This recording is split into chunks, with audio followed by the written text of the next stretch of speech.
శ్రీమాత్రే నమ. భగవద్బంధుడా నమస్సుమాంజలి. గురుదేవుల పాదపద్మాలకు శిరసాష్టంగ నమస్కారాలు. ఈరోజు చెప్పబోయే విషయం ఏమిటంటే కనుక విద్యార్థుల కోసం చెప్పుచూ ఉన్నాను. విద్యార్థులు కనుక ప్రతి ఒక్కరు చదవవలసిన మంత్రమే. కానీ మొట్టమొదటిగా ఎవరైతే విద్యని ఉల్లంఘిస్తూ అభ్యసిస్తూ ఉన్నారో, ఎంత చదివినా కూడా ప్రజెంట్ మనసు పూర్తిగా మైండ్కి ఎక్కట్లేదు, ఎగ్జామ్లలో మర్చిపోతూ ఉన్నారో వారికి చాలా చాలా శ్రేయస్కరమైంది. చదువుకునే వారికి ప్రతి ఒక్కరికి కూడా చాలా ప్రత్యేకమైంది. ఎవరికి ఈ విద్య రాదు అన్నారనుకో, నేను చెప్పేవంటి మంత్రాన్ని రోజుకి 16 సార్లు చదివి మీరు ఖచ్చితంగా చదివారనుకో, రాదు లేదు వారు మంచిగా ఎగ్జామ్లో మంచిగా రాయలేరు అని చెప్పి సమస్య మాత్రం ఉండదు.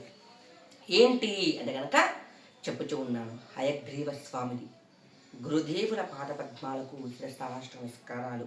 హయగ్రీవుడు జగదాంబిక జగన్మాత స్వరూపుడు.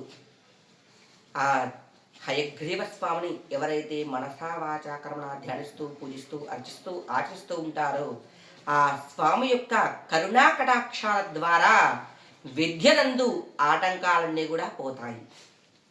మంత్రం ఓం శ్రీ హయగ్రీవాయ నమః, ఓం శ్రీ హయగ్రీవాయ నమః అని మనస్సు పూర్తిగా స్వామివారు స్మరించండి.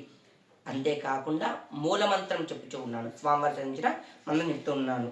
జ్ఞానానందమయం దేవం నిర్మలం స్ఫటికాకృతిం ఆధారం సర్వ విద్యానాం హయగ్రీవం ఉపాస్మహే.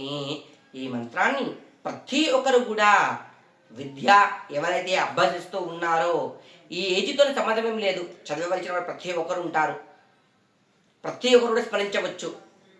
మొట్టమొదటిగా విద్యార్థులు ఖచ్చితంగా చదవాలి. చదవలేరు మా పిల్లలు అనకుండా మీరు ఇంగ్లీష్లో పెడతాను, డిస్క్రిప్షన్లో పెడతాను, వారికి పిల్లలకు చదివిపియండి. ప్రతి ఒక్కరికి కూడా కనీసం 16 సార్లు ప్రతినిత్యం కూడా ప్రాతకాలం కానీ సాయంకాలం కానీ అవకాశం బట్టి చదవండి. గురువుని అనుగ్రహం ఉందనుకో అన్ని విధాలుగా అనుకూలంగా ఉంటుంది. గంగ లెక్క ప్రవాహంలో తొక్కుతూ ఉంటుంది విద్య. కావున ప్రతి ఒక్కరు కూడా సుఖంగా సౌఖ్యంగా బుద్ధి విద్య అనుకూలంగా ఉండాలని చెప్పేసి ఈ వీడియో చేస్తూ ఉన్నాను. ప్రతి ఒక్కరు విద్యార్థి కూడా చూడవలసిన వీడియో. శ్రీమాత్రే నమః.